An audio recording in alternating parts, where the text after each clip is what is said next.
Boa tarde, pessoal. Boa tarde a todos. Queria primeiro agradecer a presença de todos que se conectaram, fizeram o cadastro. Estamos mais uma vez me apresentando. Sou André Fernandes, trabalho aqui na Mitutoyo já há quase 9 anos, com a parte tridimensionais e outros equipamentos de medição.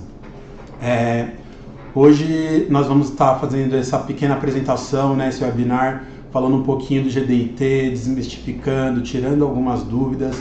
Vai ser um papo bem light, bem descontraído, que a gente sabe que o GDIT é um assunto bem longo, então infelizmente não tem como a gente passar por tudo o que o GDIT fala. Porém, aqui na Mitutoyo nós temos toda a grade de treinamento, caso vocês tenham interesse, com certeza pós esses efeitos aí que estão acontecendo, fiquem à vontade, entrem nas nossas redes sociais, Facebook, site, tem bastante conteúdo interessante.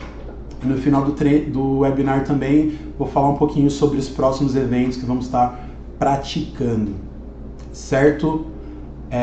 Então vamos dar início aqui. Caso vocês queiram fazer pergunta, nosso pessoal aqui está no apoio, tá? Tati, o Ítalo, podem mandar pergunta, sempre lembre de mandar o hashtag para fazer a pergunta para aparecer aqui pra gente, tá? Fiquem à vontade, espero que vocês curtam aí, que o conteúdo foi pensado para vocês. Então vamos dar início ao nosso tema. Então, GDIT, A gente sempre vê essa sopinha de letrinha, sempre aparecendo. O que é GDIT, No mundo da metrologia se ouve falar muito. Então vamos primeiro decifrar o significado da palavra GDIT. Então GDIT basicamente é Geometrical Dimension e Tolerance. Em português seria tolerância, dimensão geométrica e tolerância. Então essa sopinha de letrinha que a gente sempre visualiza. Mas muitas pessoas podem estar se perguntando, Pô, André, mas para que serve o GDIT, O que é o GDIT e para que serve? Então a gente vai vir justamente para tirar essas dúvidas de vocês. Então o GDIT, geralmente a gente sempre verifica um desenho com várias características, vários desenhos. Isso é o GDIT. Então o GDIT é uma linguagem que ele utiliza símbolos, desde o projeto até a parte de usinagem e finalmente chegando lá no final da linha, que é a nossa parte de inspeção, certo? O GDIT ele serve para nós podermos controlar tolerâncias, tolerâncias lineares, de forma, superfície, orientação e localização da peça. E com o uso do GDIT a gente consegue ter uma redução de custos na produção, porque nós temos a melhoria de diversos fatores, a gente evita retrabalho, tem vários fatores que nos auxiliam na redução desse custo de produção. E o GDIT, ele utiliza um melhor conceito de montagem de peça. O GDIT ele foi pensado justamente na funcionalidade na peça, da montabilidade de uma peça, certo? Então, basicamente, isso que é o GDIT e é para isso que ele serve, Falar um pouquinho aqui das indústrias globais, Hoje nós sabemos que as indústrias estão em todo lugar, Tem indústrias em toda parte, tem indústrias que possuem filiais em todos os continentes, em vários países. Porque hoje, quando a gente vai nós temos uma produção, a gente sempre visa o quê? O melhor custo. Então, às vezes, eu tenho um carro, peças automotivas, vou usar esse exemplo, onde o câmbio é feito no continente A, a outra peça é feita no continente B, o capô é feito no continente C e tudo monta no continente D, por exemplo. Então nós temos uma descentralização da fabricação, e inspeção também. Então por que o GDIT é muito importante? Porque quando a gente tem uma indústria globalizada, várias empresas em vários locais, a gente precisa ter uma maior exigência no controle dimensional dessa nossa peça, E para que não haja confusão e briga entre essas partes, mas eu dimensionei de tal jeito, eu pensei de tal jeito, eu usinei de tal jeito, a gente precisa ter uma padronização entre essas indústrias. E o GDIT, ele auxilia a gente nesse tipo de padronização,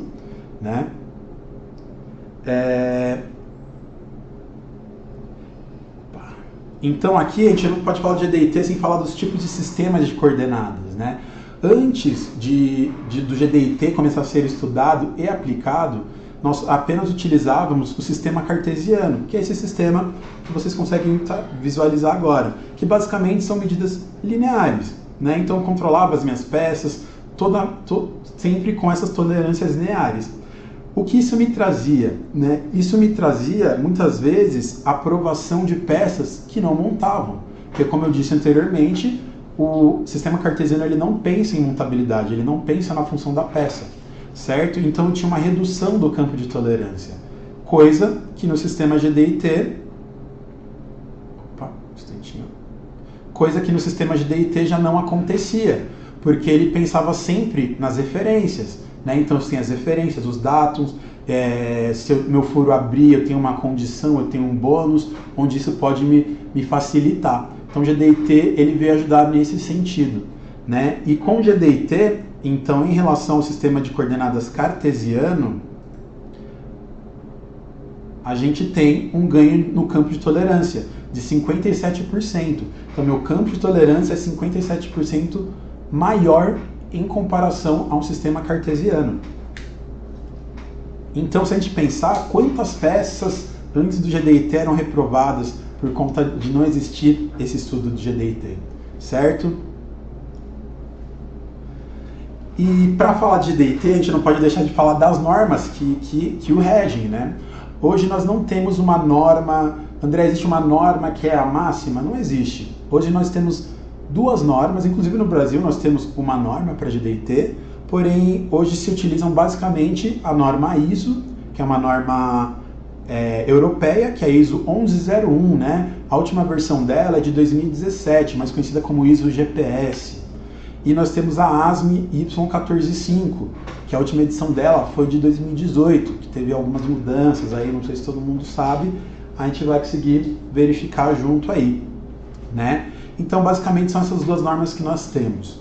Falando um pouquinho agora de tolerâncias, né? Quais são essas tolerâncias, o que o GDIT consegue controlar, o que ele não consegue controlar, né? E quais alguns modificadores também eu vou estar apresentando para vocês. André, você vai apresentar todos os modificadores? Eu queria, mas infelizmente a gente não vai ter tempo. Então eu vou falar um pouquinho sobre alguns mais utilizados, uns que muitos clientes às vezes me perguntam e têm muitas dúvidas, né? Então a gente vai tentar falar um pouquinho sobre esses, certo? Então, basicamente, são essas as tolerâncias GDIT. Nós dividimos elas aqui em 4 seções, né? Nós temos as tolerâncias de forma, as tolerâncias de orientação, as tolerâncias de localização e batimento. Mas, André, tolerância de forma? Tolerância de forma. Nós temos aqui retitude, planeza, circularidade, cilindricidade, perfil de linha, perfil de superfície, né? Então, as tolerâncias de forma, justamente, eu quero ver como é que a minha peça está, né? A gente vai apalpar a peça, fazer o dimensional para ver como está a forma dela. Então ela, conforme a tabela nos informa, eu não preciso de referência, certo? Eu simplesmente vou avaliar a forma dela como está. Eu não preciso saber, a pessoa está gordinha ou está magrinha, em relação ao quê? Não tem um referencial. É a peça pela própria peça, né? Diferente das tolerâncias de orientação, localização e batimento. Ela sim eu preciso de ter um referencial e a gente vai falar um pouquinho mais pra frente o que é esse referencial, o que é esse dado, né? Então nós temos as tolerâncias de paralelismo, perpendicularidade, angularidade, posição real, de eixo, ponto, plano, a concentricidade, a coaxialidade, simetria e os batimentos, né? Agora contar uma bomba, não sei se é uma bomba, né? Porque a notícia já vai fazer 2 anos, mas para os colegas e clientes que não sabem, justamente como eu falei, a norma ISO e a ASME, elas têm as suas diferenças, porém elas sempre tentam estar se aproximando uma da outra, cada uma tem suas particularidades, né? Porém a norma ASME, na edição de 2018, eles optaram por estar tirando algumas tolerâncias, né? E essas tolerâncias que eles acabaram retirando foram a de concentricidade, coaxialidade e simetria. Pô, André, mas tiraram essas tolerâncias e agora o que eu vou fazer? Calma, não precisa se preocupar, né? Muitas indústrias trabalham com norma ISO, podem continuar, porque na norma ISO continuou. Na ASME realmente eles tiraram. Por quê? Eles estão tentando evitar que haja ambiguidade Né? Esse é um grande problema quando a gente pega, muitas vezes, desenhos e projetos de GD&T. Né? Há muita ambiguidade, cotas, tolerâncias que controlam a mesma coisa. E no caso da coaxialidade, concentricidade e simetria, o cálculo basicamente é o mesmo, o modo de inspeção era o mesmo. Então na ASME eles decidiram retirar. Então a tolerância que na ASME era controlada por simetria, hoje é uma posição, porque eu posso controlar uma posição em uma direção só. E a concentricidade e coaxialidade, idem. Né? Então, por isso que não sabiam, já anotem aí, ó, na ASME Y145 2018 não tem mais. Não é a primeira vez que eles tiram, eles já tiraram, já colocaram, agora novamente retiraram. Né? Então, pode anotar que essa daí é notícia nova, quentíssima. Falar um pouquinho então dos conceitos, né? André, eu conheço zero, estou começando agora na profissão, trabalho na engenharia, trabalho na meteorologia, quero entender um pouquinho o que é essa retitude que você falou, né? Então aqui tem alguns conceitos justamente da norma, definindo o que é uma retitude, o que é uma planeza. Né? Então pela norma ele vem falando pra gente que a retitude, né, a gente vai controlar a retitude a partir de uma zona de tolerância, né, no plano considerado, e ela é delimitada por dois planos, duas retas paralelas distantes uma distância t. Essa distância t seria a sua tolerância. No caso desse exemplo, a gente está dando uma tolerância aí de 1/10, né, 0,1 milímetros. Então a gente consegue verificar aqui como que viria exemplificado num desenho de peça, né? Como ela viria representado. E aqui nós temos um exemplo de como seria a medição, né? Um equipamento que eu utilizaria. Então aqui a gente utilizou a medição de retitude do canal de um pistão com um circularímetro em um round test, né? Um circularímetro da Mitutoyo, o RA1600. Então esse foi um exemplo onde a gente possa estar aplicando a característica de retitude. Então pistão se mede muito, né? Circularidade também. Na tolerância de planeza, né? Então planeza novamente, eu quero verificar como é que está a forma do meu plano, como esse meu plano está se comportando. Então, novamente, é uma zona de tolerância limitada por dois planos paralelo distante t. T é a medida que eu quero controlar de planicidade. Então, nesse exemplo aqui, ele está controlando uma planicidade com tolerância de 8 centésimos, né? Então, de 8 centésimos. Então, nesse exemplo aqui, ele vem mostrando para a gente o controle de uma planicidade com uma máquina tridimensional, certo? Então, eu vou fazer exatamente nessa linha vermelha, é onde eu vou coletar meus pontos, né? Se eu quero saber uma forma, quanto mais pontos eu pegar, melhor ainda. Né? Então, ele justamente vem mostrando o gráfico com o resultado, que seria o plano em azul, seria o meu plano médio, né? Meu plano medido, calculado pelo software, e em verde seriam meus planos equidistantes 8 centésimos, que vai formar a minha distância t, meu plano paralelo t, certo? E aqui o gráfico informando se a planicidade está tendo uma tendência mais para cima ou mais para baixo, certo? A próxima característica é a circularidade, né? Então a circularidade, conforme podemos ver no exemplo aqui, ela está sendo controlada aqui também com o circularímetro. Então a circularidade de uma biela, né? Biela é um item de extrema segurança, vai lá no motor, ele tem muito esforço, então eu preciso controlar aquela forma. Como o componente sempre vai estar em movimento, se a circularidade não estiver boa, isso pode vir me dar um desgaste prematuro, um barulho e até um problema mais grave lá na frente. Então é uma característica bem importante. E ele sempre vem representado pelo seu símbolo aqui, né? E a zona de tolerância, no caso aqui centesimal. A zona de tolerância que nós vimos anteriores eram linhas paralelas, planos paralelos. Aqui no círculo são dois círculos concêntricos, né? Então os dois círculos concêntricos tentam encaixar os pontos que foram criados para calcular esse círculo aqui, esse diâmetro no caso, certo? Distantes espaçados de um valor t, que seria o meu valor de tolerância. A cilindricidade se comporta bem parecido. A diferença são os elementos geométricos que eu vou utilizar para fazer o erro de forma de cilindricidade, cilindro, né? Então, na cilindricidade eu vou utilizar um círculo e na cilindricidade eu vou utilizar um cilindro. Então, o conceito é o mesmo. A zona de tolerância também agora é cilíndrica, mas são dois cilindros coaxiais. E o cálculo se comporta da mesma maneira. Perfil de linha, né? Nós temos o perfil de linha. O perfil de linha, a gente pode utilizar ele em diversas aplicações. A zona de tolerância dele ela é limitada por duas linhas envolvendo um círculo, né, com um diâmetro T. Então, minha tolerância no caso desse exemplo é 4 centésimos. Então, após eu criar o meu elemento, meu perfil, o software vai criar um círculo, com um diâmetro de 0,4 e vai correr esse perfil nominal que eu falar. E os meus pontos do perfil têm que estar contidos dentro dessa zona de tolerância para entender que ele está bom, né, que está aceito.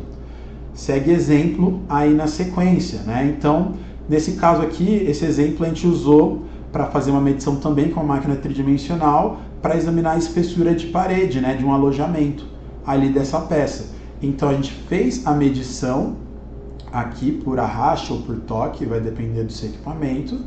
Chamamos o valor nominal e depois comparamos essas medidas aqui para verificar como é que estava, nesse caso, a espessura de parede. Mas eu fiz uma comparação de perfil, né? Eu fiz uma comparação 2D.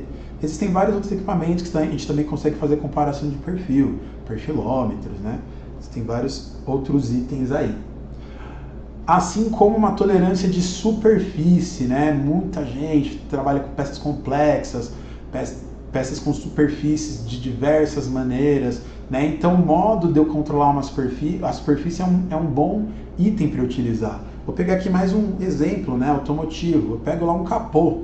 Um capô, nem se eu quisesse eu ia conseguir controlar somente com elemento geométrico, porque as formas dele, ele tem diversas formas geométricas, tem vários raios, em várias seções diferentes. Então, por exemplo, no caso do capô, é um ótimo elemento para eu controlar com o elemento de superfície, que nada mais é eu comparar. Então, eu vou ter novamente um nominal, no caso seria o meu modelo 3D, meu modelo CAD, onde eu vou referenciar ele no meu equipamento e vou fazer um toque na superfície e vou comparar em relação à tolerância que ele está me especificando.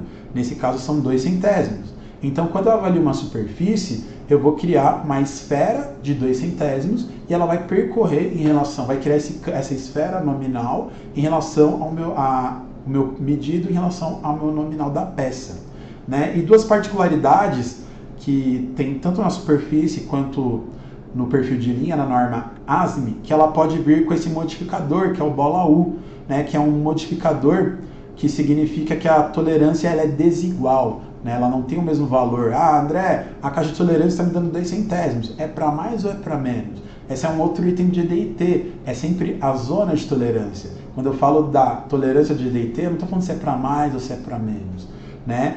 No caso da ASME, se ele não vier o bola U, eu subentendo que é para mais e para menos. Se no meu desenho não vier nenhuma nota nem algo do tipo. Mas se ele vier o bola U, aí sim, eu entendo que há uma desigualdade nessa tolerância. Então vem, por exemplo, 0,2 bola U 0,01. Então ele está falando que o desvio superior é 0,01. Então, como é 2 centésimos, para baixo é 0,01. Esse exemplo não foi muito bom porque ficou mais ou menos, né? Mas deu para entender mais ou menos.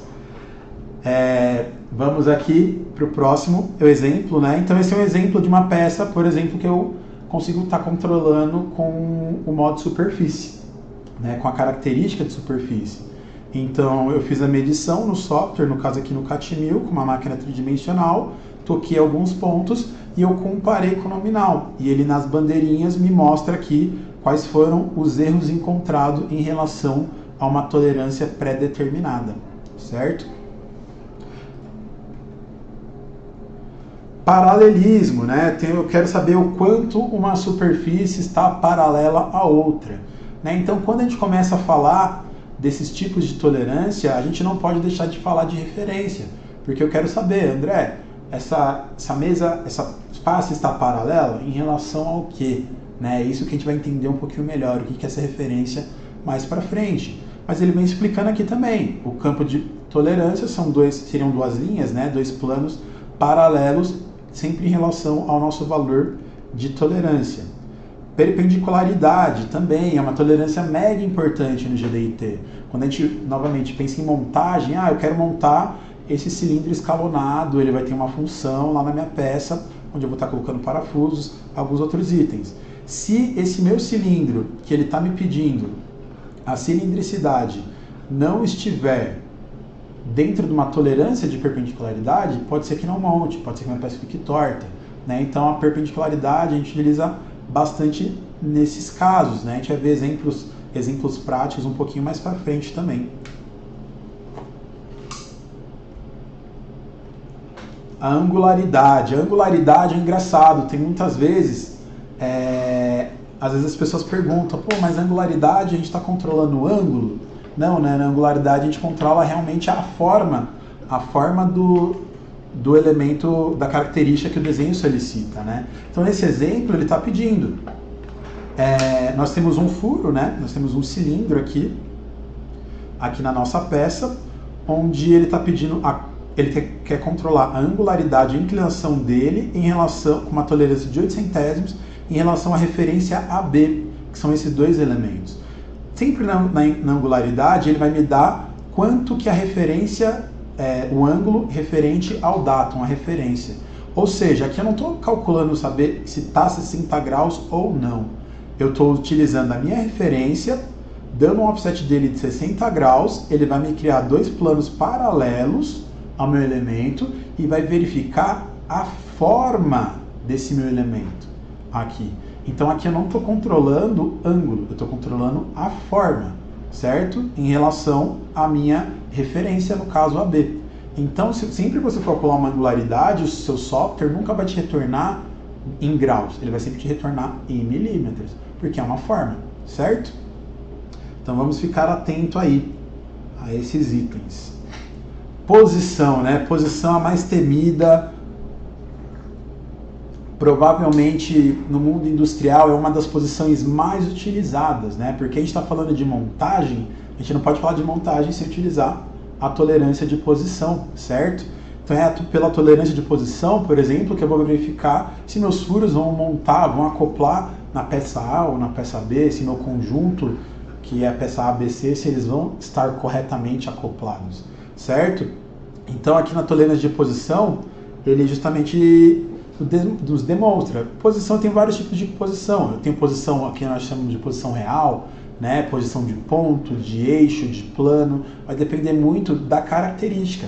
Mas o bacana é a gente entender como vem demonstrado sempre no desenho, no plano de trabalho, né?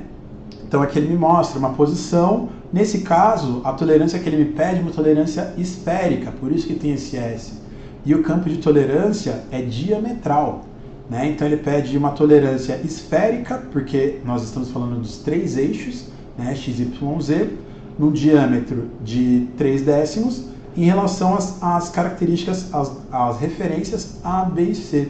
Provavelmente são os pontos de encosto, os pontos de montagem, né? Concentricidade. Então a concentricidade, como eu falei, na ASME foi retirada, mas o conceito é bem parecido. A diferença é que a posição, geralmente os furos estão espalhados, as características são espalhadas. A concentricidade, você busca controlar para saber se os furos estão dentro de uma tolerância no mesmo centro, né? Concêntricos, né? Com o mesmo centro.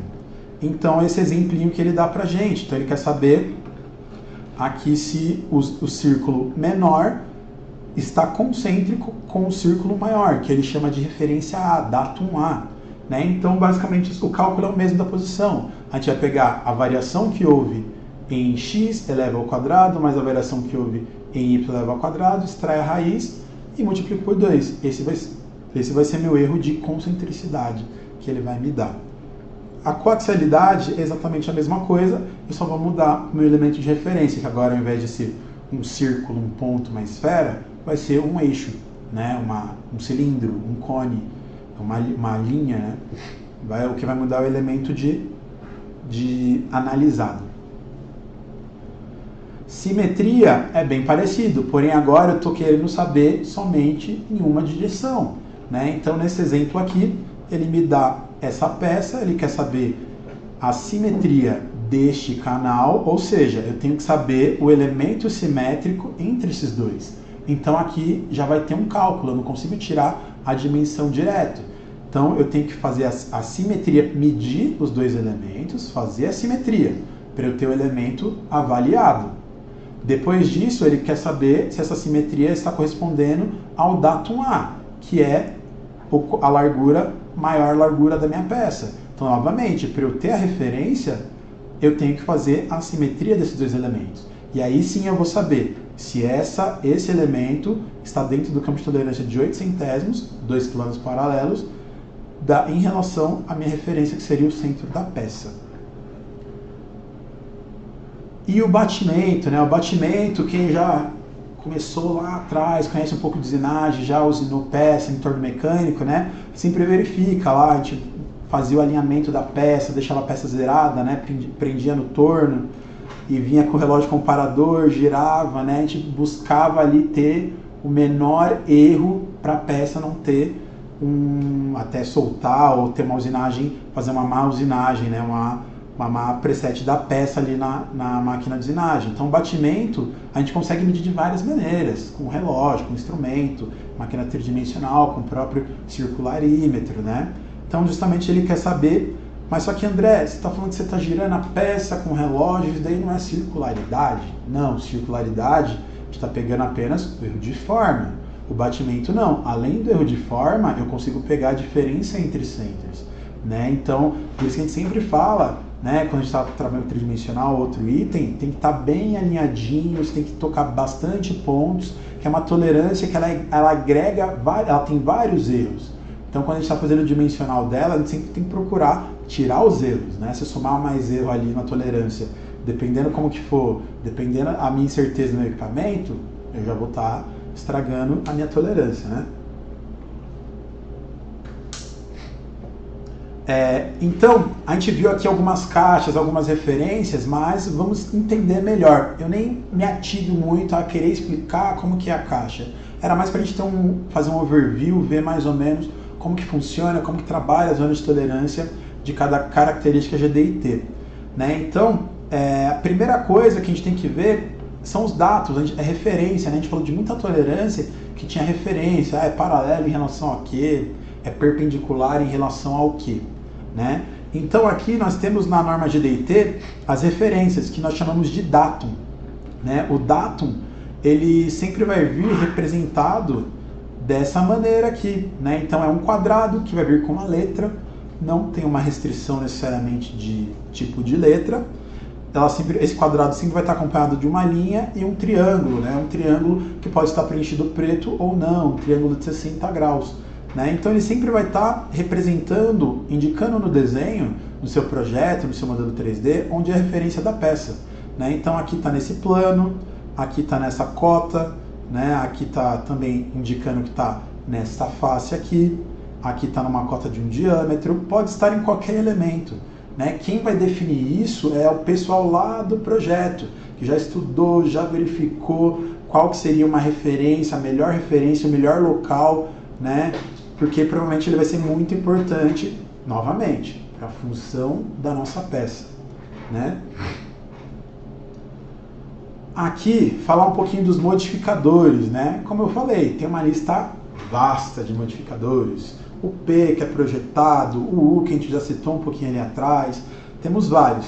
Porém, eu escolhi esses dois porque são dois itens que às vezes os clientes, por não ter know-how, às vezes não tem ali o domínio total da ferramenta que ele está utilizando, do software, e acaba escapando. E mais para frente a gente vai ver como isso pode nos trazer algum problema, né? Ou nos reprovar uma peça, porque eu não sabia, não sei o que significa o bola M, não sei o que significa o bola L, e acabei não usando, simplesmente. Isso já aconteceu comigo, experiência, eu já ouvi.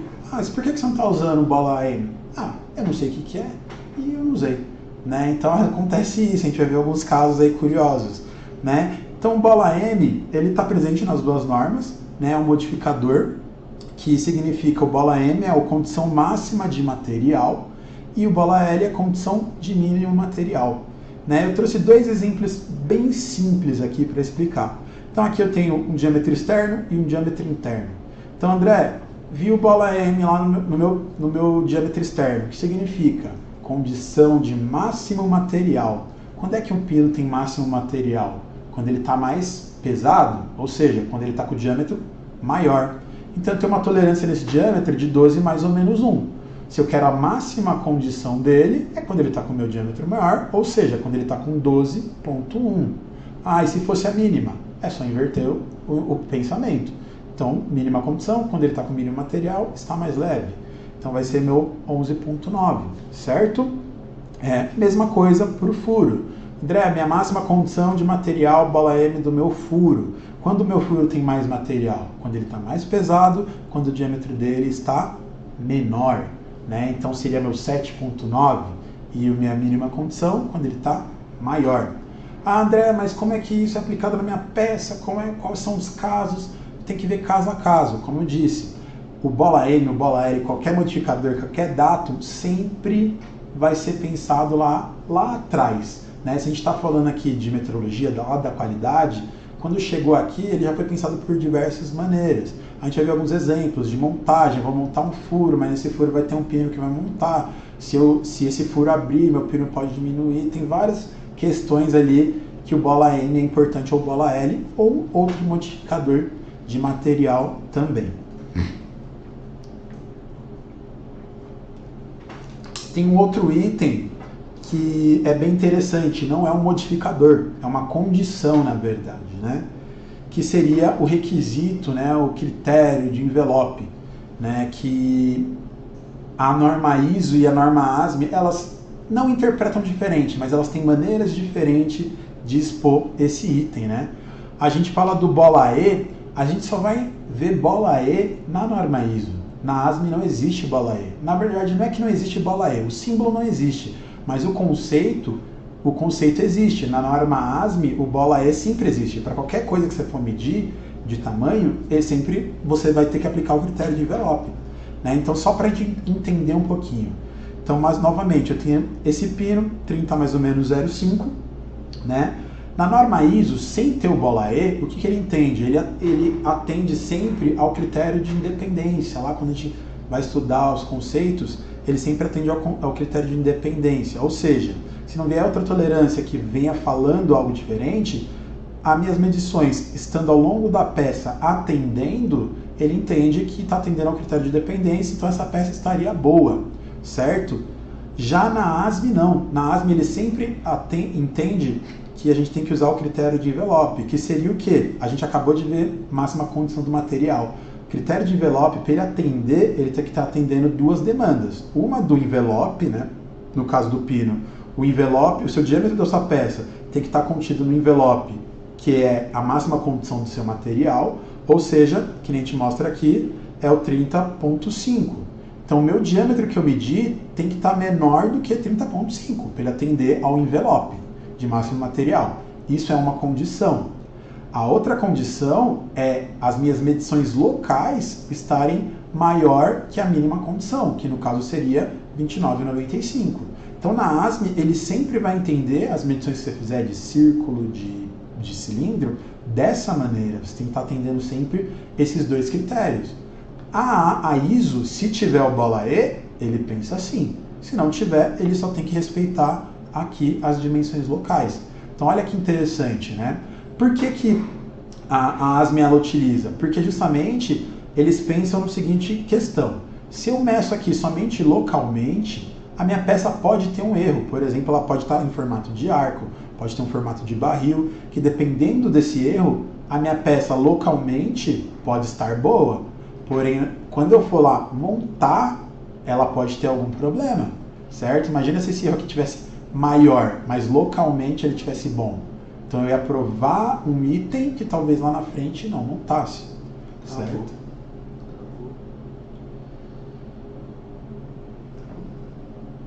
Pessoal, só um instantinho. Então vamos continuar. Tinha travado aqui, mas vamos embora. Certo? Então, não sei se deu para entender mais ou menos esse conceito. Então, que muda? Então, ambas têm um quesito de envelope. Uma é default e a outra, na ISO, tem que ter o bola E ou não, né? Depende da aplicação. Falar um pouquinho sobre a caixa de tolerância, né?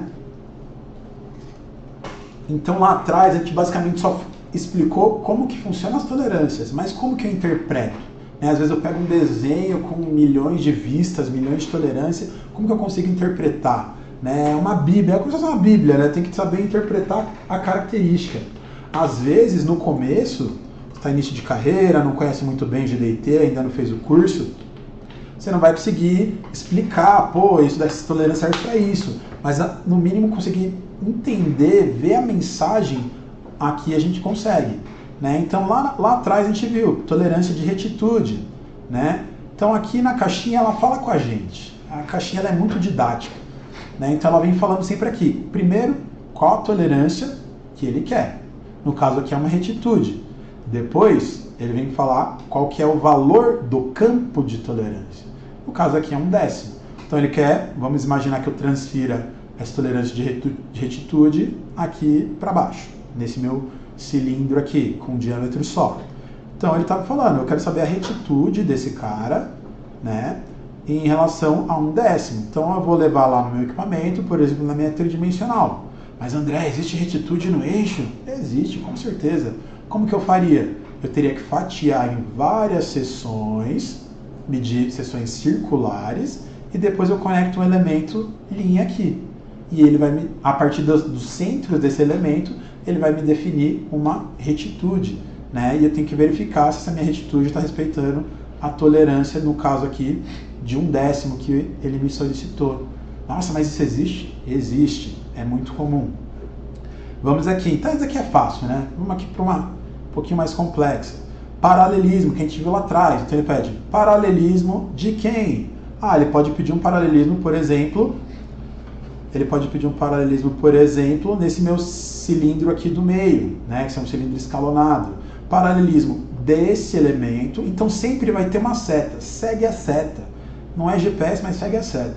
Então paralelismo aqui com campo de tolerância de 1/10 e paralelismo tem que ter referência a alguma coisa, É paralelo em relação ao quê, Então ele sempre vai me dar o meu datum, que a gente viu alguns slides atrás como é representado. Então eu teria que procurar na minha peça onde estaria a representação do datum com a caixinha lá, com a linhazinha e com o triângulo.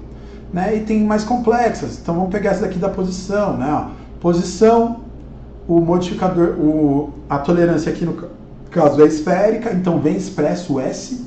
O campo é diametral, então eu sei que é um diâmetro. Tem que procurar o que? Lá no meu software, se vai ter um símbolozinho de diâmetro. Provavelmente vai ter um símbolozinho de diâmetro. E o S, André?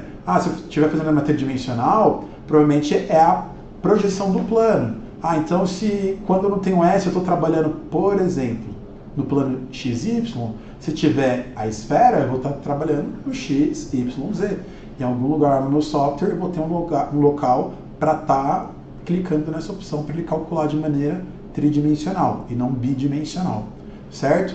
Em relação às referências, datums, A, B e C, que eu vou ter que localizar no meu desenho aonde estão esses datums, Às vezes o desenho, justamente para não ficar poluído, ele não vai te dar, eu tenho 6 posições, ele não vai criar 6 caixas de posição, sendo que o diâmetro é o mesmo e a tolerância é a mesma. Então você tem que analisar o desenho e enxergar o padrão. Ele me deu num furo ali de 12 e ele está falando que é 6 vezes. É 6 vezes a mesma? Não, É 6 vezes e eu tenho que enxergar ali no meu desenho qual que é esse padrão. Quem são as 6 vezes, Assim como a planicidade, nós temos referências compostas, como a gente viu, que é o AB, não é A e B. Quando são referências separadas, na caixa ele vem separado. Se ele vier com tracinho, significa que é a mesma referência. André, mas só que eu tenho... Ele poderia dar aqui, a referência A, por exemplo, e referência B. Mas só que são diâmetros, são cilindros de diâmetros diferentes. Não tem problema. Eles estão no mesmo centro. Eu posso fazer 2 cilindros e conectar uma linha. Pronto, essa linha já é o elemento comum entre os 2 elementos, certo? Então tem vários exemplos, vários casos que podem estar ocorrendo aí. Certo? Então a gente falou bastante, falou do tipo de aplicação. Vamos dar um exemplo aqui numa peça, Vamos ver um exemplo aqui, como que tem a lógica, quando a gente estuda um desenho a fundo, o GDT dele, a gente consegue enxergar uma lógica pensando que essa peça vai montar, né? Então vamos analisar aqui, ó. Ele me deu algumas tolerâncias GDT, certo? Primeira coisa, vamos tentar localizar os datums aqui, né? Primeiro ele me dá o datum A, que seria essa face, né? Ó. Então todo esse plano, mas André, tá aqui não é nada, aqui é um furo, tudo bem. Ele localizou nessa linha justamente para ficar mais fácil de localizar. Então essa face seria meu datum A. Então, pô, é datum, provavelmente eu vou ter que montar alguma coisa, essa peça vai encostada em alguma coisa, né? Datum A, beleza. O datum B, ele já me deu aqui junto com a caixa de informação da tolerância de batimento. E não tem problema, a caixa pode vir aqui.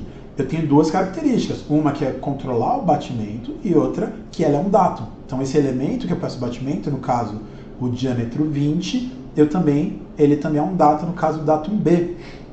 Né? Então provavelmente aqui eu vou montar uma outra peça, eu vou montar um cilindro aqui dentro desse furo. Então ele pede uma tolerância de batimento, por quê? Se essa tolerância estiver fora, batimento, né? Então duas peças ali, vai estar uma peça girando ali. Então se o batimento estiver fora, pode me dar um desgaste novamente, pode me dar vários problemas aí funcionais. Por isso que tem muita lógica a gente colocar aqui uma tolerância de batimento nesse item, né? Aqui, por exemplo, ele me pede aqui uma tolerância de perpendicularidade, né? Então, perpendicularidade de quem, André? Segue a seta, do diâmetro de 44,6 até 44,5, o de 44,5, né? Então ele quer saber se esse cilindro está perpendicular dentro de um campo de tolerância diametral com 8 centésimos e ele dá a máxima condição de material para este item, né? Em relação ao datum A, ao plano, certo? Então ele quer saber se esse cara está perpendicular a esse daqui. E eu vou fazer esse item, né? Aqui ele pede o paralelismo, ele quer saber se quem? Esta face, né, que inclui esse lado também, que é uma peça circular, está paralelo 6 centésimos em relação ao datum A. Então o que basicamente você vai ter que fazer? Vou ter que criar essa característica, no caso um plano, e vou criar este plano. O software, né, ele vai calcular o quê? É como se ele pegasse a referência desse plano, a orientação desse plano, transladasse até esse cara e criasse um outro plano paralelo.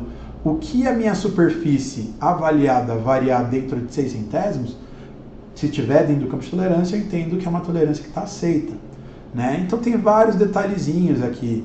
Tem coisa que às vezes a gente vê em desenho que às vezes a gente consegue pegar, como por exemplo, às vezes acontece da tolerância aqui de planicidade, né, dela ser, às vezes ela é maior do que a minha distância, e às vezes isso não pode ocorrer, né, porque senão justamente é erro na hora de cotar o desenho.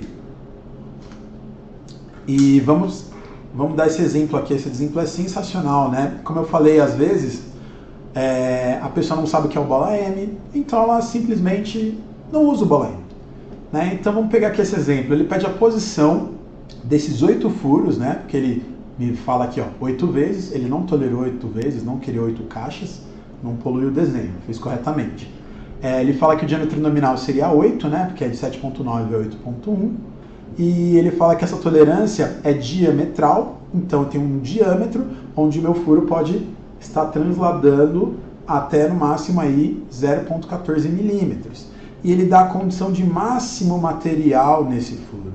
Ou seja, se esse meu furo estiver atendendo a requisito de máximo material, eu vou adicionar um bônus a essa minha tolerância, né? Então isso para esse elemento, né? Para cada um, eu vou ter que fazer 8 vezes a tolerância, né? E para o C também. Então vamos ver como funcionaria? Se eu fosse só fazer a tolerância do furo de 8, eu ia medir, já ia ter feito o meu sistema de coordenadas, todas as referências, né? Em relação a A e C. Vou nivelar o A e o C aqui que ele me deu é esse cara aqui, vou colocar a origem. Então a referência seria em relação a esse cara aqui, que ele me deu 45 graus, então seria uma coordenada polar, ele me deu aqui o 86, que seria 43 o raio. Então eu poderia fazer a tolerância a partir de coordenadas polares, ao invés de cartesiana. Ah, André, mas eu quero fazer cartesiana. Você pode calcular na mão quanto que é a coordenada aqui. Seu desenho já te deu informação em polar, já está fácil, então seria só de calcular, certo? Então seria fazer isso. Eu não utilizei o bola M. E por não utilizar o bola M, dependendo da condição da minha peça, eu poderia ter reprovado ela, sendo que talvez ela seria uma peça boa. Pô, André, você falou e eu não entendi. Então vamos à prática, né? Vamos pegar aqui, ó, novamente. Então peguei esse meu diâmetro aqui. Para eu saber se ele tem bônus ou não, eu vou aceitar, vou definir hipoteticamente que o meu furo, quando eu medir, ele está com 8 milímetros, certo? 8 milímetros gravou é a medida. Como que eu vou calcular a máxima condição do furo? Lembra? Máxima condição de um furo, quando ele está mais pesado, né? Então, quando ele está menor. A máxima condição para ele seria 7,9. Então, como que ele vai me calcular o bônus se tiver? Porque se tiver fora, não tem bônus, né? Se eu tivesse aí com 8,2, mas não tem bônus, porque está fora o diâmetro. Então, você tem que estar dentro dos meus limites. Então, meu medido foi 8, a minha máxima condição é 7,9. Eu tenho 1/10 de bônus aí. Então, eu não utilizei lá no primeiro, e ela reprovou. Mas só que agora eu fiz a maneira certa e utilizei, a medida ficou com 8, eu ganharia 1/10 só porque esse furo ficou com 8. Então, minha tolerância, que era 0,14, já ia passar para 0,24. E digamos que no meu C eu também coloquei de maneira correta e verifiquei. Vamos ver quem que é o C? O C aqui é o 44, né? 44,5 seria o nominal. Então, digamos aqui que a minha máxima condição para o meu furo seria 44,45. Digamos que ele ficou lá nominal, que foi 44,5. Então, eu ganhei mais 5 centésimos, né? Mais 5 centésimos. Então, eu peguei aqui o meu 1/10 daqui, com meus 5 centésimos daqui, dá 15, né? Com mais o 0,14, dá o meu 0,29. Então, olha lá, gente. Olha o bônus que eu ganhei. Ai, meu Deus, isso vai aprovar sempre. Eu vou colocar sempre. Não, gente. A gente tem que colocar se tiver no desenho. Isso não é uma maneira de trapacear, por exemplo, de eu aprovar sempre as peças. Isso é uma condição que foi estudada. Foi estudada lá no projeto para que, se seu furo tiver um bônus, se seu furo tiver menor, isso significa que eu ainda tenho a condição onde haverá uma montabilidade dessa minha peça. Certo? Então a gente vê a importância de 0,14, a gente foi para 0,29, porque cada elemento ali saiu no nominal e me deu um bônus. Então é bem importante a gente sempre prestar atenção nesses itens aí. Né? Vamos para um outro exemplo aqui, mais simplesinho, mas também que agrega bastante valor aí. Nós temos aqui essa peça, né, que ele chama de cover.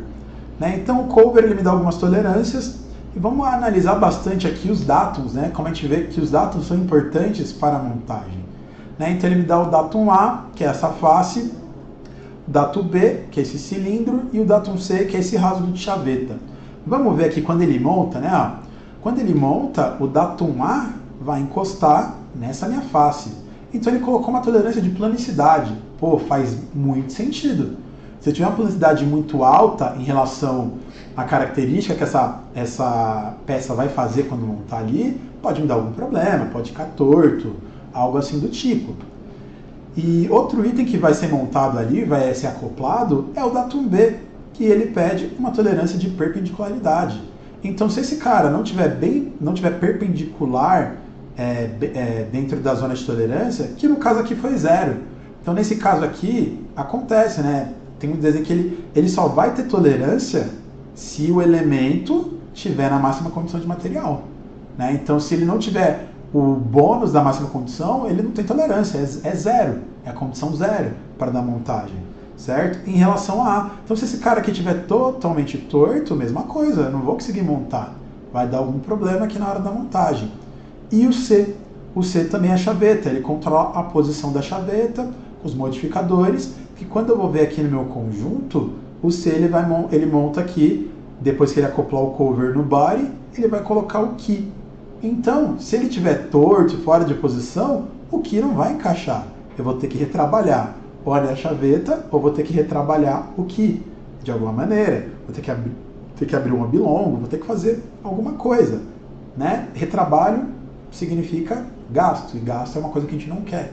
Então olha que importante a associação que ele faz. Né? E por último, aqui nesse exemplo, ele utiliza a posição, né? Ele faz o controle da posição dos furos, que se não estiver dentro de uma condição aceitável, eu não vou conseguir montar meus parafusos, a peça não vai montar. Olha que interessante então, se eu fizesse somente com cartesiana, será que eu ia conseguir controlar tudo isso na peça? Né? Então fica essa reflexão, às vezes a gente só dimensiona, pega, mede, né? Olha que complexidade, que a gente pegou dois produtos, dois itens assim, banais, né? Mas imagina em produtos mais complexos, aplicações mais complexas, né? Hoje o GDT, se a gente for ver, ele é muito, muito usado em automotivo, aeroespacial, né? E muitas indústrias aí mecânicas, né? Então são itens bem, bem importantes aí para a gente estar analisando. E aqui nós já estamos chegando já, né, ao finalzinho da nossa apresentação. Eu queria deixar aqui ainda mais algumas dicas, né? Porque a gente falou, pô, André, a gente tem que medir direitinho, eu tenho dado, eu tenho que tomar cuidado, como que eu vou medir, como eu não vou medir. Muitas vezes, justamente, hoje a gente conseguiu aprender um pouquinho sobre como interpretar, né? Bem basicamente, como interpretar, como ler uma caixa de tolerância. Porém, quando você for chegar lá no seu equipamento, quiser aplicar isso, a gente tem que tomar uns cuidados, porque agora a gente já tem um pouco mais do know-how de como funciona. Porém, na hora de aplicar, eu também tenho que tomar muito cuidado para aplicar da maneira correta. Né? Então, como dica de hoje, né, nesse webinar, eu vou falar um pouquinho dos tipos de cálculo. Né? Então, hoje, eu peguei esse exemplo da ferramenta do círculo. Né? Então, sempre que a gente for pegar um desenho, um projeto novo, a gente tem sempre que ter um entendimento, entender o que é aquilo. Como eu falei, não tem como, às vezes, a gente saber a funcionalidade de todas as peças, é impossível. Tem empresas que têm milhares de peças. Mas o que eu puder saber vai me agregar muito, tanto o valor pessoal quanto o meu trabalho. Né? Então, eu tenho que entender aquele conceito, para que serve aquela peça, analisar, né, para ver se tem coerência. Às vezes a gente acha muitos erros. Um dos grandes problemas do GDIT hoje é que muitos erros não vêm nem na hora do dimensional, vem lá de trás. Lá de trás que eu falo é lá no projeto, quando nasce a peça, quando analisa a função da peça, alguém às vezes ali interpretou errado, colocou errado, gera ambiguidade, tolerância igual, uma tolerância que anula a outra. Então às vezes vem lá de trás.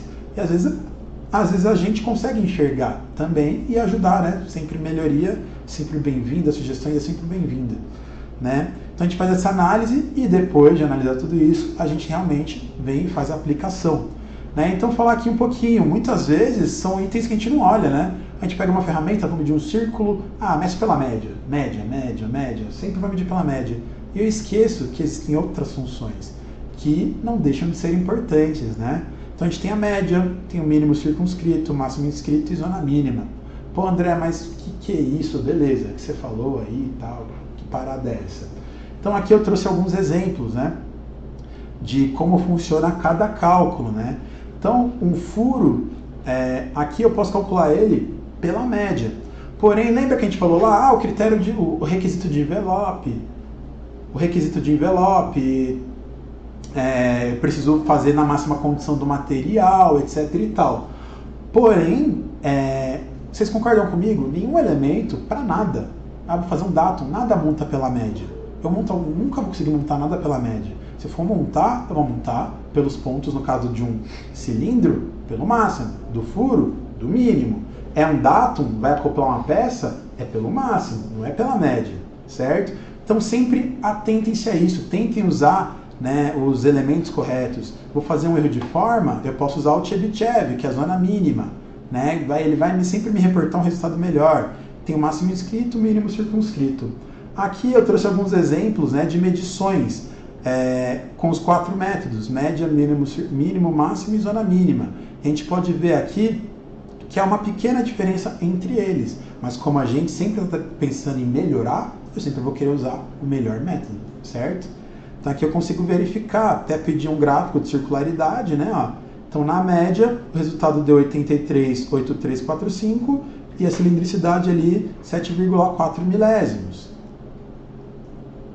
Aqui no mínimo, ele me deu 85,97, então ó, o diâmetro já variou um pouquinho, e também a circularidade, ó, eu fui de 7,4 para 8,1, certo?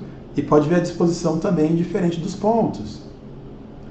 Aqui no máximo inscrito, eu já mudei aqui o meu diâmetro também e minha circularidade, foi para 8,2, né? E o último, ali na zona mínima, que seria a minha melhor condição, né? Onde a zona mínima eu vou pegar dois círculos concêntricos e vou tentar encaixar todos os pontos dentro desses círculos.